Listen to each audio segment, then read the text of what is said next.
히브리서 8장과 또 히브리서 9장에서 계속해서 반복적으로 강조해 온 내용은 뭐냐면 옛 언약과 새 언약에 대한 비교였습니다. 어떤 식의 초점들로 계속 비교해 왔냐면 레위 계열의 제사장과 또 멜기세덱 계열의 제사장이신 예수 그리스도의 모습으로 비교도 했고, 또 짐승의 피와 예수 그리스도의 피로도 비교했었습니다.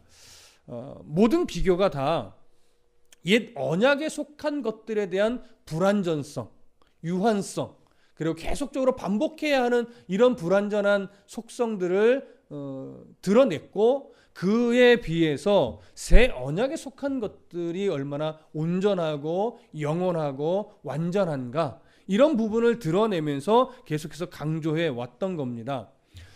이렇게 여러 차례 계속적으로 반복하면서 강조해왔던 내용들이 드디어 오늘 이 10장 1절부터 18절로 정리가 되고 결론을 맺습니다. 그러고 나서 이제 이걸 근거로 다른 이야기들이 오늘 히브리서에서 펼쳐 나가게 되죠. 그래서 오늘까지는 계속해서 반복적으로 들었던 내용들이 또 다시 등장을 할 겁니다. 그런 어떤 내용 속에서 또 히브리서 저자의 또 마음들을 발견하실 수 있기를 바랍니다. 1절 함께 읽어보겠습니다. 함께 읽습니다. 1절 시작. 율법은 장차 올 좋은 일의 그림자일 뿐이요 참 형상이 아니므로 해마다 늘 드리는 같은 제사로 나오는 자들을 언제나 온전하게 할 수 없느니라. 내용 어렵지 않습니다. 계속해서 반복해 왔던 내용입니다. 율법은 실체가 아니라 장차 올 좋은 것의 그림자일 뿐이기 때문에 해마다 늘 드리는 여러 같은 제사를 가지고서는 온전하게 될 수 없다. 그의 죄가 온전하게 씻겨질 수 없다. 그런 내용입니다. 그래서 내용적으로는 전혀 이제 우리는 어렵지 않습니다. 그래서 제가 그런 말씀 드렸어요. 히브리서 저자가 계속해서 이 내용을 반복하는 이유는 그의 간절함 때문이다. 근데 그 간절함이 왜 왔느냐? 히브리서 저자는 이 히브리서 수신자들이 유대인이라는 것, 그리고 그들이 유대적 배경 하에서 태어났고 유대적 배경 하에서 한평생을 살았다는 사실을 너무나 잘 알고 있습니다. 유대적 배경 하에서 유대적 영향을 받으며 일평생을 살았는데 그들이 예수 그리스도를 만났다고 해서 단번에 유대적 뿌리가 다 뽑힐 리는 없다라고 하는 것이죠. 유대적 어떤 근성들이 단번에 뿌리 뽑히는 것이 얼마나 어려운지를 알고 있기 때문에 지금 이 히브리서 저자는 최선을 다해서 그들이 가지고 있는 이 히브리적 잘못된 뿌리, 좋은 전통의 뿌리가 아니라 잘못된 뿌리를 뽑아내려고 노력하는 거예요. 그러니까 지금 그 간절함 때문에 이렇게도 설명하고 또 이렇게도 설명하고 또 저렇게도 설명하는 그런 반복적인 모습들이 드러날 수밖에 없는 겁니다. 그런 이제 히브리 저자의 좀 간절한 마음들을 우리가 헤아리시면서 오늘 1절에서 조금 더 주목해서 보려고 하는 것은 뭐냐면 율법은 장차 올 좋은 일의 그림자일 뿐이요 라고 하는 구절입니다. 자, 율법은 장차 올 좋은 일의 그림자라고 하는데, 그림자라고 하는 것은 앞에서 좀 설명을 했었어요. 그림자는 뭐예요? 실체의 빛이 비추어지게 됨으로 인해서 그 빛으로 인해서 생겨난 그림자죠. 그러니까 이 그림자는 실체는 아니지만 실체의 어떤 모양새는 가지고 있습니다. 그래서 그림자만 봐도 어느 정도 실체를 알 수는 있으나 이 그림자로는 실체가 주는 그 영향력을 그대로 발휘할 수가 없어요. 그런 차원에서 그림자는 어디까지나 실체와는 전혀 다르다라고 하는 거죠. 그렇다고 해서 그림자가 실체의 모습을 전혀 갖고 있지 않다, 그렇게 말할 수는 없는 겁니다.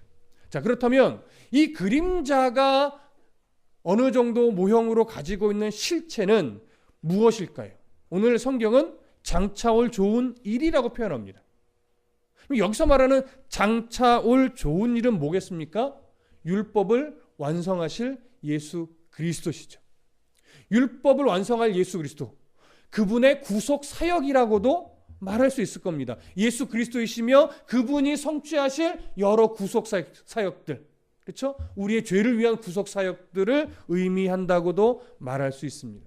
근데 율법과 비교를 하면 장차 올 좋은 일이지만 사실은 수신자나 이 히브리 저자 입장에서는 장차 올이 아니라 이미 온 좋은 일이죠.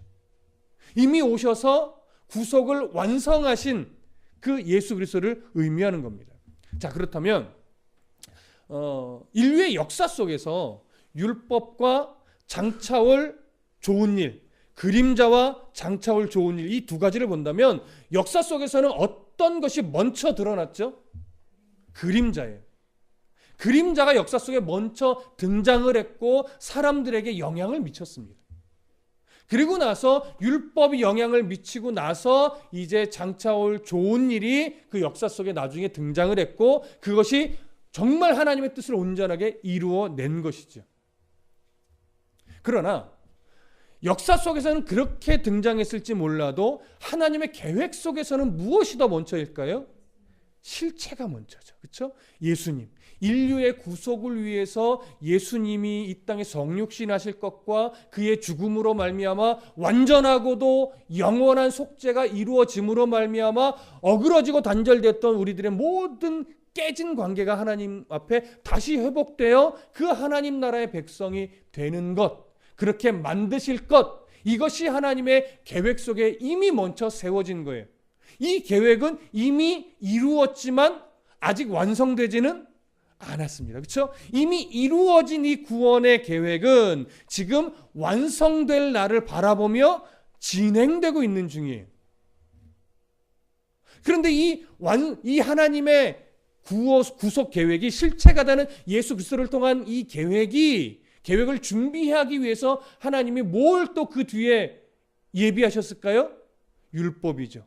이것이 완성될 때까지 인류의 역사 속에서 우리를 준비시키고 회개하게 하고 자기의 죄성을 바라보게 하며 하나님밖에 없음을 고백하게 만들기 위한 장치로 율법을 그림자로 준비하셨단 말이에요. 그러니까 하나님의 계획 속에서는 뭐가 먼저예요? 실체, 예수 그리스도를 통한 구속 계획이 먼저 세워지고 그 다음에 율법이 세워지는 것이죠. 물론 논리적인 순서이긴 합니다. 그렇죠? 이 왜 이야기를 드리느냐면 그렇기 때문에 하나님의 구속 계획, 예수 그리스도를 통한 구속 계획이 없으셨다면 그 계획이 처음부터 존재한 것이 아니라면 율법이 우리에게 주어질 이유가 있어요, 없어요?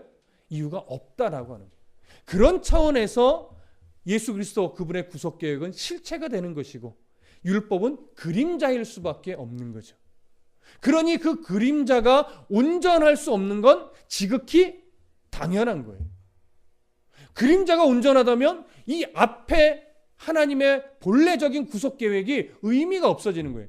즉흥적인 계획을 가지고 율법이 먼저 오고 율법이 성공을 못하니까 예수 그리스도의 구속 계획이 온 것이 아니란 말이에요. 여러분 종종 이렇게 사입이나 이단들이 이런 주장을 할 때가 있어요. 신이 부처도 보내봤는데 세상이 정화가 안 되고 예수도 보내봤는데 세상이 깨끗해지지 않더라.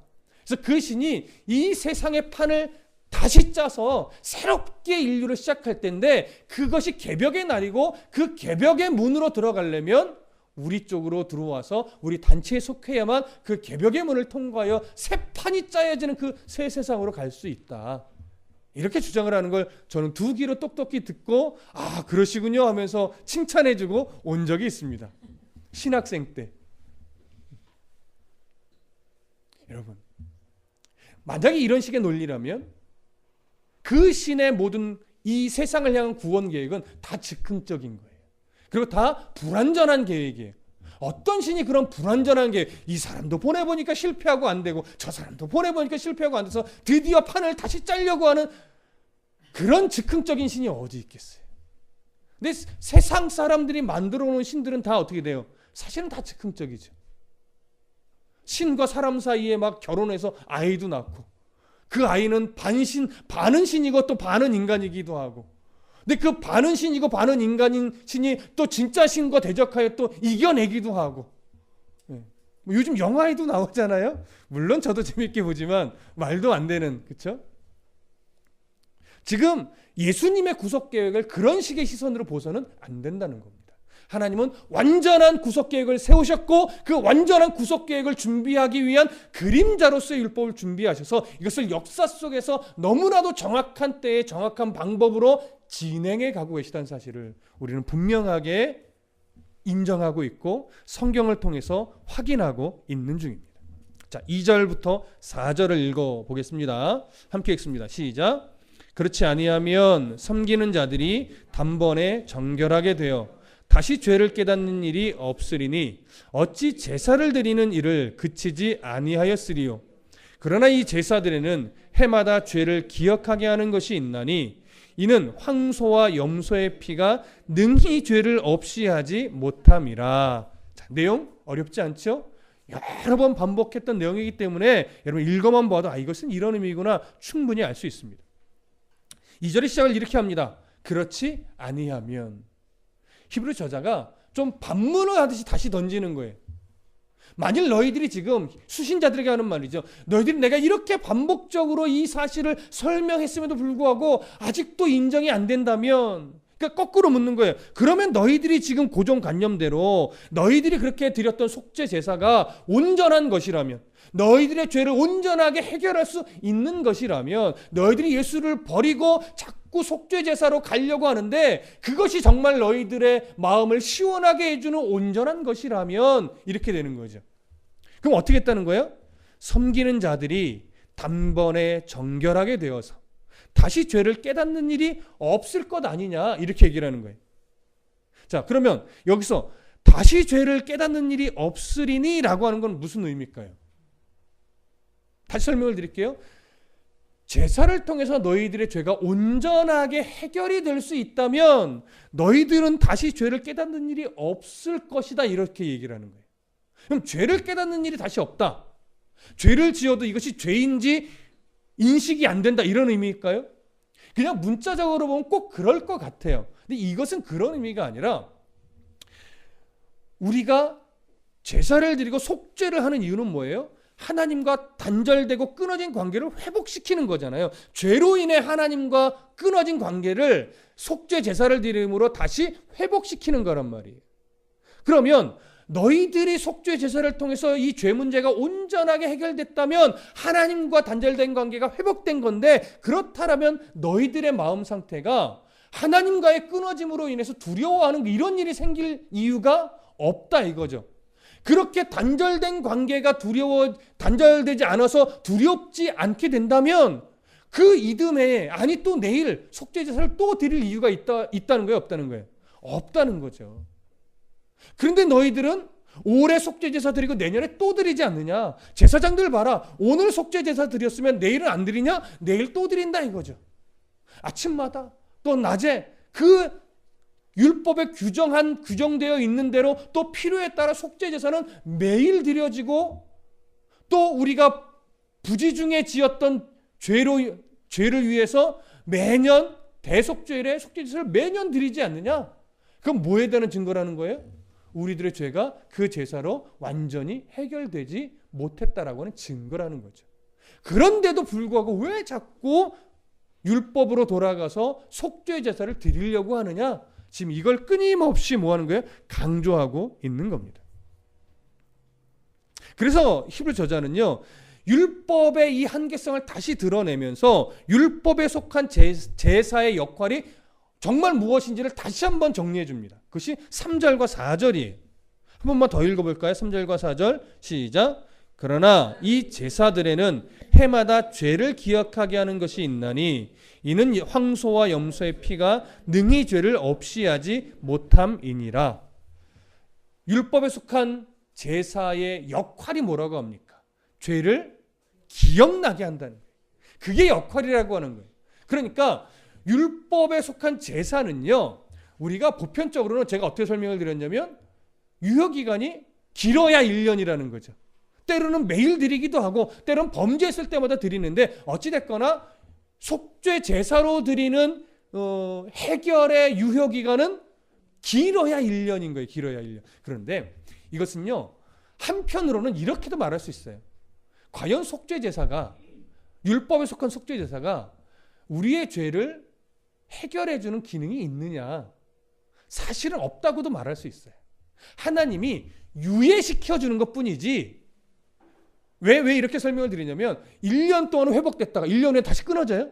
그런 건 아니란 말이에요. 그래서 설명상 유효기간이 1년이란 표현을 쓸 수는 있지만 엄격하게 따져보면 사실은 해결되지는 않는 거예요. 죄가 해결하면 어떤 효과적 기능은 없는 거예요. 다만 하나님이 그것을 보고 예수 그리스도가 이 땅에 오실 때까지 계속 유예시켜 주는 거죠.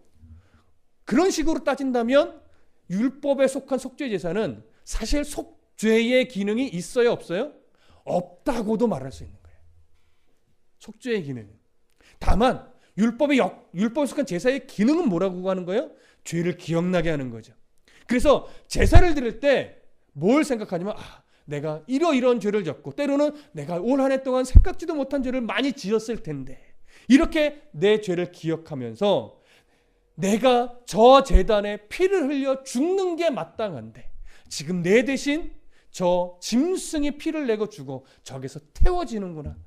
저 제단에 짐승이 죽어 있음으로 말미암아 죽어서 태워짐으로 말미암아 하나님이 나에 대한 어떤 심판을 잠시 1년 유예시켜 주고 계시는구나.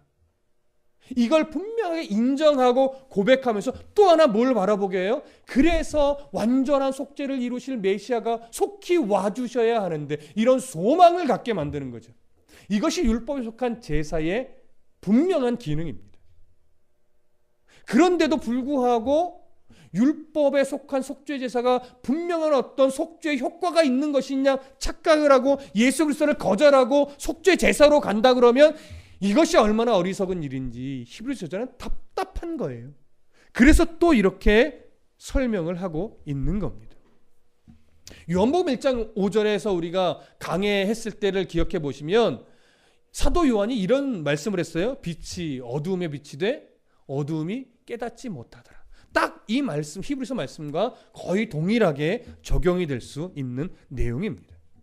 그들은 실체가 왔음에도 불구하고 그림자에 집착하여서 그림자가 더 중요하다고 여기고 자꾸 빛으로 오신, 실체로 오신 율법을 완성하기 위해 완전한 속죄 제사를 드리기 위해 오신 예수 그리스도를 거절하는 그런 모습을 띌 수밖에 없었던 것이죠. 히브리 저자는 이런 부분을 강조한 이후에 다시 한번 예수 그리스도의 죽음이, 예수 그리스도의 그 희생이 율법 아래에 있는 자들에게 왜 절대적으로 필요한지를 이제 또 설명을 합니다. 5절부터 7절이 바로 그 내용인데요. 함께 읽어보겠습니다. 5절부터 7절 시작. 그러므로 주께서 세상에 임하실 때에 이르시되 하나님이 제사와 예물을 원하지 아니하시고 오직 나를 위하여 한 몸을 예비하셨도다. 번제와 속죄제는 기뻐하지 아니하시나니 이에 내가 말하기를 하나님이여 보시옵소서. 두루마리 책에 나를 가리켜 기록된 것과 같이 하나님의 뜻을 따라 행하러 왔나이다 하셨느니라. 시편 40편의 말씀을 인용해서 히브리 저자가 예수님의 말씀으로 적용해서 기록한 부분입니다. 시편 40편 6절부터 8절의 내용인데 시편의 말씀은요, 그 시편 기자가 하나님의 놀라운 은혜로 어떤 구원을 받게 되는 이런 상황을 경험하면서 하나님 앞에 자기가 드릴 수 있는 감사와 헌신을 고백하는 시를 쓴 거예요.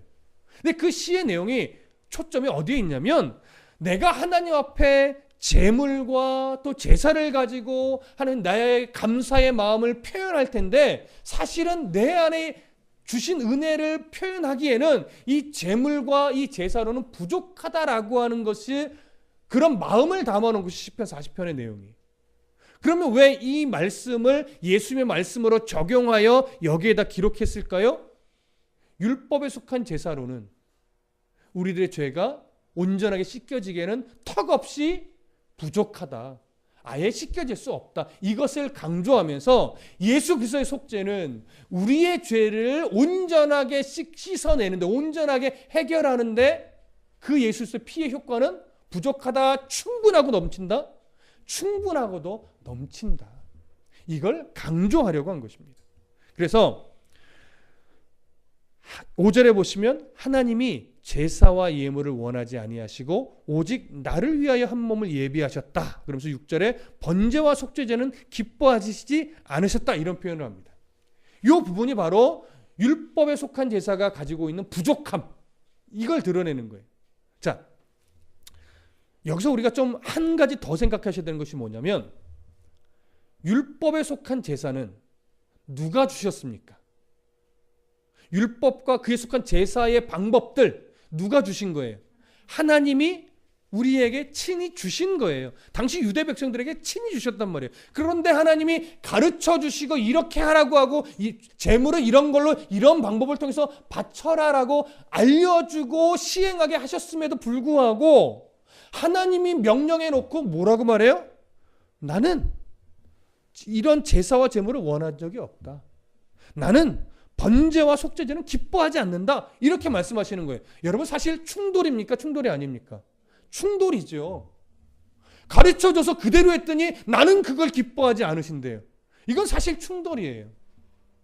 근데 하나님이 말도 안 되는 변덕쟁이가 아니시잖아요. 그렇다면 이 충돌처럼 보이는데 이유가 있을 거라는 거죠. 자, 왜 하나님이 이들에게 있어서 제사와 예물을, 번제와 속죄제를 나는 기뻐하지 않는다? 이렇게 말씀하셨을까요? 그 목적을 잃어버렸기 때문에, 주신 이유를 왜곡시켰기 때문에 그렇습니다. 제가 앞에서 설명을 드렸죠? 왜 제물을 가지고 제사를 드리게 했는가? 속죄의 효과 때문이 아니라 자기의 죄를 기억하게 하고, 내 죄로 인해서 내가 저게 죽어야 되는데 내 대신 짐승이 죽어 태워짐으로 말미암아 하나님이 나에 대한 심판을 유예시키셨구나, 이 은혜를 또 깨닫게 하면서, 그래서 뭐에 대한 소망을 갖게 하는 거예요? 이 죄를 완전하게 해결하실 메시아에 대한 소망을 갖고 바라보게 하는 것, 이것이 제사의 규례를 주신 이유란 말이에요. 근데 이걸 왜곡시키고 잊어버리고 어떻게 하면 되는 거예요? 속죄 제사에 집착해버리는 거죠. 그것이 마치 나를 의롭게 하는 도구인 양 착각하여 그것이 전부인 것으로 지금 여기고 매여 있기 때문에 하나님이 그런 제사와 제물은 원한 적이 없다 이거죠. 너희들에게 속죄 효과를 주고 너희들에게 그것이 의로 세워지게 하기 위한 의도로 내가 그런 제사의 규례를 준 적이 없어. 이걸 얘기하는 겁니다. 그래서 나는 그런 제사와 제물을, 그런 속죄제를 나는 원하지 않는다, 기뻐하지 않는다, 지금 이런 표현을 사용하시는 겁니다. 하나님이 그 속죄의 분명한 효과를 위하여 예비하신 것은 뭐라고 말해요? 5절 중간 이후에 보면 오직 나를 위하여 한 몸을 예비하셨다. 수천 마리의 짐승이 아니라 한 몸이면 된다 이거예요. 한 몸. 그 한 몸은 누구겠어요? 바로 예수 그리스도. 그분의 몸이죠. 그래서 7절에 보시면 이에 내가 말하기를 하나님이여 보시옵소서. 두루마리책에, 이것은 율법 내지는 구약 성경으로 봅니다. 성경에 예언되어 있던 대로 율법책에 나를 가리켜 기록된 것과 같이 하나님의 뜻을 행하러 왔나이다. 예수님의 성육신을 가리키는 겁니다. 예수님이 성육신 하셔서 이 땅에서 우리를 위해 흘려주실 그 구속의 사건을 의미하는 것이 바로 이 표현인 것입니다. 그렇기 때문에 예수님은 그 하나님의 뜻을 이루기 위해 이 땅에 성육신 하셔야만 했던 거죠. 어떤 속죄 제사로도 속죄를 이룰 수 없기 때문에. 자, 18절부터 10절까지 함께 읽겠습니다. 8절부터 10절 시작. 위에 말씀하시기를 주께서는 제사와 예물과 번제와 속죄제는 원하지도 아니하고 기뻐하지도 아니하신다 하셨고 이는 다 율법을 따라 드리는 것이라. 그 후에 말씀하시기를 보시옵소서. 내가 하나님의 뜻을 행하러 왔나이다 하셨으니 그 첫째 것을 폐하심은 둘째 것을 세우려 하심이라. 어렵나요? 어렵지 않죠. 그렇게 속죄의 온전한 해결을 위해서 이제 예수님이 하나님의 뜻에 따라 오셨으니 더 이상 첫째 것이 온전하게 세워 있을 필요는 없다. 그래서 이것은 첫째 것이 이제는 영원히 폐지됐다라고 하는 거예요. 이것을 우리가 좀 오해하지 말아야 될 것은 율법의 정신도 의미 없다, 이건 아니라는 거예요. 그 본질은 그대로 가지고 있으나 그 행위는 이제 의미가 없고 필요도 없으니 완전히 폐지된 거나 마찬가지인 거예요. 그렇게 폐지되어야 이제 뭐가 세워지는 거예요? 둘째 것이 세워지는 겁니다. 이 둘째 것은 뭐겠습니까? 완전한 속죄를 이루심으로 말미암아 우리 안에 다시 세워진 새 언약이죠. 이 새 언약은 무엇과 같아요? 하나님과 단절되었던 우리의 이 영적 상태가 다시 회복되어 하나님과의 교통이 있는, 이것을 언약으로 확실하게 세워주신 그것을 말하는 겁니다. 이 새 언약 아래 우리가 놓이게 된 거죠. 무엇으로 말미암아? 예수 그리스도의 온전한 속죄로 말미암아. 이것을 오늘 본문이 말하고 있는 겁니다. 자, 그러면 이제 11절부터 14절을 읽어보겠습니다. 11절부터 14절 시작. 제사장마다 매일 서서 섬기며 자주 같은 제사를 드리되 이 제사는 언제나 죄를 없게 하지 못하거니와 오직 그리스도는 죄를 위하여 한 영원한 제사를 드리시고 하나님 우편에 앉으사 그 후에 자기 원수들을 자기 발등상이 되게 하실 때까지 기다리시나니 그가 거룩하게 된 자들을 한 번의 제사로 영원히 온전하게 하셨느니라. 이 또한 어렵지 않고 여러분 충분히 이해되셨으리라 여겨집니다. 한 번 더 설명을 드리면 예수 그리스도의 이 십자가의 죽으심은, 그 단 한 번의 죽으심은 완전한 속죄를 이루셨다라고 하는 거예요. 자, 완전한 속죄를 이루셨다는 얘기는 내년에 한 번 더 죽으셔야 된다는 얘기일까요? 아니면 내일 한 번 더 속죄 제사를 드려야 된다는 얘기일까요? 이후에는 그 어떤 속죄 제사도 필요가 없다라고 하는 거예요. 더 이상 어떠한 속죄를 위한 행위나 제사가 이제 필요 없게 됐다라고 하는 것이죠. 그러니 이 완전한 속죄를 이루신 예수님이 더 이상 이 땅에 계실 이유가 있을까요? 없을까요? 없으시죠. 그래서 승천하셨습니다. 승천하셔서 어디 계셔요? 하나님 보좌 우편에 앉아 계십니다. 대제사장들은, 아니 레위 계열의 제사장들은 매일 서서 속죄 제사를 드렸어요. 그러나 예수 그리스도는 한 번의 속죄 제사를 통해 하나님 보좌 우편에 올라가셨고 거기에 앉아서 이제는 통치자로, 다스리는 자로 계십니다. 그런데 언제 다시 오신다고 말씀하시나요? 13절에 보니까 그 후에 자기 원수들을 자기 발등상이 되게 하실 때까지 기다리신다라고 합니다. 그 원수들을 자기 발등상이 되게 하실 때 이 땅이 어떻게 해요? 오시겠다라고 하는 거죠.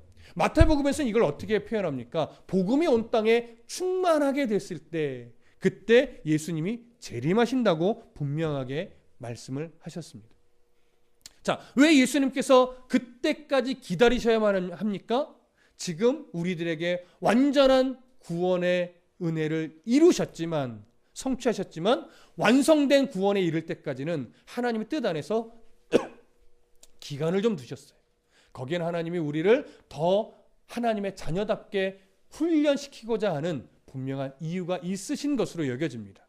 그래서 이미 성취된 구원이지만 완성된 구원에 이르기까지 그 사이 기간이 지금 우리가 처해 있는 기간이고, 그 기간이 복음으로 충만해서 하나님의 때가 딱 차면 예수님이 이 땅에 다시 재림하여 오시는데, 그때는 바로 하나님의 예수 그리스도의 원수들이, 이 원수들이라는 건 팽팽한 대결구도의 원수가 아니라 하나님 안에서 사단의 세력에 있던 자, 예수 그리스도를 믿지 않던 자, 이런 자들이 예수의 심판으로 인해서 이제 영원한 단절로 그들은 버려진다라고 하는 거죠. 그것이 발등상이 되는 때예요. 그때 우리는 어떻게 되는 거예요? 영원한 하나님의 나라에 들어가서 하나님과의 영원한 관계 회복을 누리는 삶이 되는 거죠. 근데 우리가 요한복음에서도 강조해 왔지만 이러한 하나님과의 회복된 관계가 혹여나 우리의 어떠함 때문에 끊어질 위험성이 있나요, 없나요? 없단 말이에요.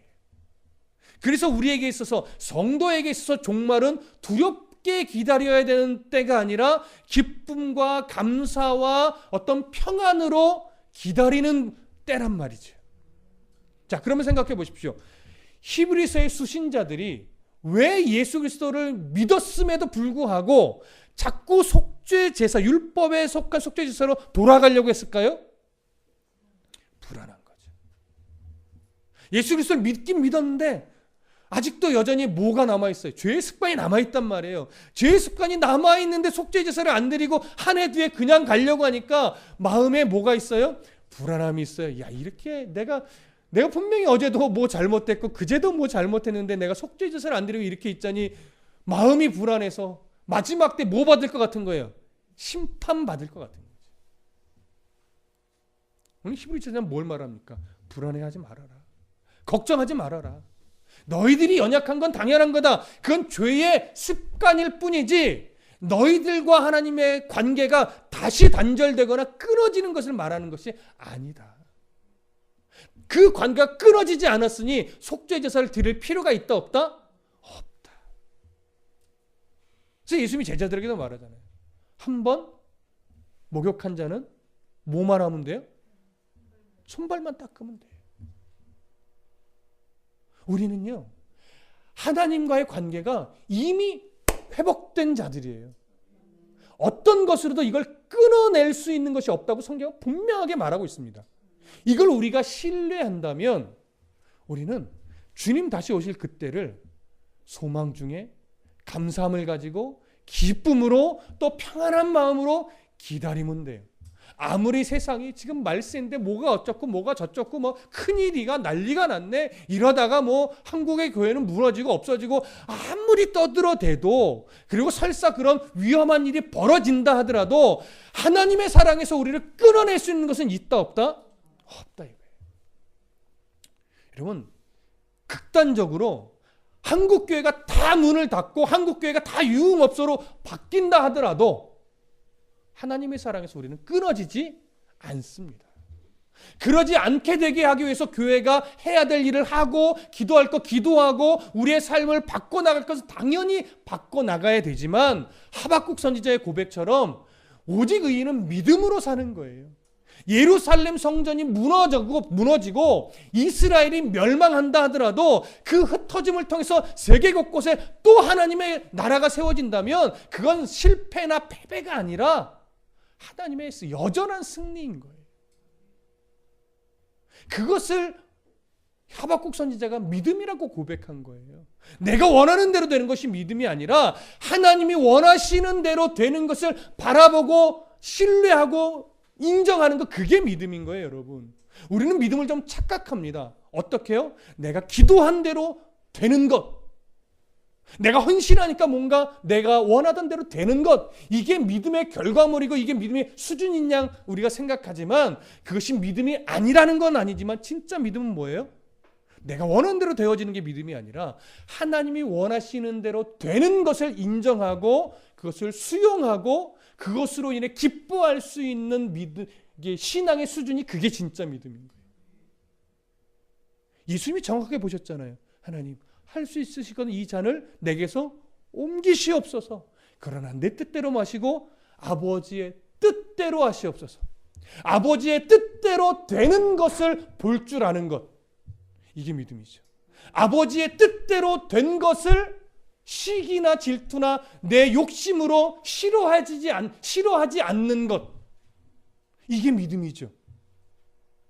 근데 우리들의 믿음은 저 사람보다 내가 더 많이 기도해서 더 잘 돼서 거봐 기도 많이 하니까 이렇게 되잖아 라고 말하고 싶은 믿음을 갖고 싶죠. 말이 되나요 지금 이게? 근데 무슨 말씀인지 아시겠죠? 여러분 그걸 좋은 믿음이라고 착각하지 마십시오. 진짜 믿음은 이번 주일에 드릴 말씀이지만 세례 요한처럼 예수 그리스도의 흥하심을 보고 그는 흥하시는 게 맞고 나는 뭐예요? 쇠하는 것이 맞다라고 인정할 수 있는 것, 그걸 기쁘게 수용해내는 것, 그게 믿음이란 말이에요. 오늘 이 사실을 오늘 성경에서 한 번 더 확인하겠습니다. 자, 15절부터 18절 함께 읽습니다. 15절부터 18절 시작.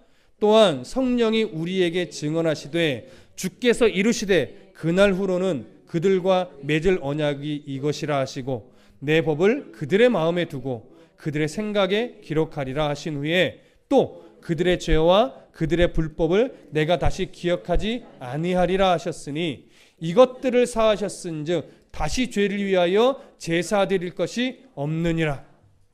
여러분, 제가 좀 전에 나누었던 말씀과 동일한 맥락이 이 기록 안에 담겨 있죠. 주께서 이르시되 그날 후로는 그들과 맺을 언약은 이것이라. 우리와 이미 맺은 새 언약을 말하는 거예요. 새 언약은 이거예요.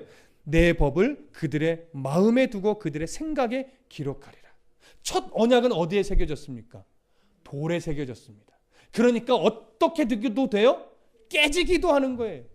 그러나 그것을 아신 하나님은 예수 그리스도를 통하여 우리에게 새 언약을 맺어주셨는데 이 새 언약을 우리들의 마음에, 우리들의 생각에 기록하셨어요. 그러니 깨질 일이 없어요? 있어요? 없어요? 깨질 일이 없어요. 그리고 하나님을 잊어버릴 일이 있어요? 없어요? 없어요. 그것을 의미하는 겁니다. 한국교회가 다 문을 닫아도 이 사실은 변함이 없는 거예요. 그것을 말씀드리는 거예요. 하나님은 그래서 하나님의 이 새 언약의 법을 우리들의 생각에, 마음에 새겨 넣어주신 거예요. 이게 얼마나 큰 은혜입니까? 그리고 17절, 그들의 죄와 그들의 불법을 내가 다시 기억하지 아니하리라. 여기서 말하는 죄와 불법은 뭐겠습니까? 습관들, 흔적들, 연약하여 넘어지는 것들이에요. 하나님으로부터 버림받아 단절될 만한 그러한 죄를 말하는 것이 아니란 말이에요. 우리는 이제 예수 그리스도를 믿어 하나님과 관계 회복된 자들은요, 어떠한 것으로도 하나님과 단절되는 죄를 짓지는 않습니다. 여러분, 왜 그렇게 말할 수 있는지 아세요? 여러분, 우리는 왜 하나님과 어떤 짓을 해도 단절되지 않게 될까요? 우리는 뭘 놓칠 때가 많냐면 성령 하나님의 이 능력을 간과할 때가 많습니다. 하나님이, 성령 하나님이 그렇게 두실까요? 물론 우리가 볼 때는 저런 인간 정말 말도 안 되는 인간 수없이 많은 것처럼 보여요. 목사들 중에도 많고 장로들 중에도 많고 권사님, 집사님들 중에도 수없이 많아요. 저런 인간이 뭐라고 막 하면서. 그런데 그건 우리의 생각이에요. 하나님은요, 하나님이 선택하여 자녀 삼으신 백성이라면 한 영혼이라도 잃어버리지 않는 분이에요. 성령 하나님이 그 자리까지 가도록 놔두시지 않아요. 끝내 하나님의 백성으로서 하나님 나라 가게 만드신다고요. 이게 예정의 결론이에요. 이게 기독교 예정론의 결론입니다. 한 영혼도 잃어버리지 않고 끝내 하나님의 나라로 인도해 간다. 이 목적에 있어서는 실패함이 있다 없다? 없다. 이것이 예정론의 사실은 가장 중요한 초점입니다. 그래서 우리는 이 부분에 있어서 확신을 가져셔야 돼요. 여러분, 이뤄질 백성이 아닙니다. 그러니 나의 연약함 때문에 하나님 나라 백성으로서 버림을 받으면 어떡하지? 걱정하지 마십시오. 그러니 이것이 우리는 뭐만 조심하면 돼요? 방종으로, 경거망동으로 가지 않도록만 우리를 늘 긴장시키면 돼요. 이 긴장 때문에, 이 긴장을 위해서 성경 곳곳에 행함이 없는 죽은 믿음이라는 시선의 글들이 꽤 있는 거예요. 왜? 그런 지적이 없으면, 그런 책망이 없으면, 그런 긴장감을 주지 않으면 우리의 죄성은 여전히 나태함으로, 방종으로, 어리석은 행동으로 끊임없이 갈 것이기 때문에. 그래서 성경은 늘 이 균형감을 말씀을 통해서 우리에게 이끌어 가시는 겁니다. 이 새 언약의 백성들, 이제는 종말이 두렵지 않은 새 언약의 백성들, 이제는 죽음이 두렵지 않은 새 언약의 백성들, 오히려 하나님 앞에서 정말로 바른 열심을 가지고 하나님의 뜻대로 살다가 주님 부르실 그때 내가 기쁨으로 주님 만나러 가기를 소망할 수 있는 거죠. 오래 살기를 바라는 것이 아니라 하나님이 원하실 때까지 하나님의 뜻 안에서 열심으로 살다가 주님이 어떠한 모양새로 나를 부르시든 그때 내가 기쁘게 주님 나라 가는 소망. 여러분, 이게 우리의 진짜 소망이어야죠. 그래서 가끔 말씀드리지만 우리의 소망은요, 잘 늙는 거고요. 우리의 소망은요, 잘 죽는 거예요. 죽는 모습마저도 은혜로워질 수 있도록 늙어가는 그 모습 속에 신앙의 성숙함이 묻어나서 우리의 걸음걸음을 보면서 우리 후세대가 신앙을 배우고 하나님을 만날 수 있도록 그 흔적을 나타내는 것, 흔적을 만들어가는 것, 이게 우리의 몫인 거지. 그래서 저도 마찬가지지만 부탁을 드리는 게 잘 늙어주십시오. 저희도 그 걸음 잘 따라가도록 또 멋지게 하나님 나라 가주십시오. 저희도 그 걸음 따라 주님 기쁘게 만나러 갈 수 있도록. 그래서 죽음을 기쁘게 말할 수 있는 건 기독교밖에 없어요. 여러분, 어느 사람이 잘 죽어주십시오 이렇게 말할 수 있겠습니까? 돌 맞을 일이죠. 그런데 우리들 안에서는 주님 그 은혜 안에서 정말 잘 죽어주십시오 이렇게 말할 수 있는 거예요. 우리도 잘 죽을 수 있는 사람이 되어야 됩니다. 그러기 위해서 어떻게 해요? 잘 살다가 잘 늙어야죠. 주님의 뜻과 그 은혜 안에서. 오늘 이런 은혜가 또 이런 소망이 우리 안에 가득 차기를 간절히 바랍니다. 기도하겠습니다.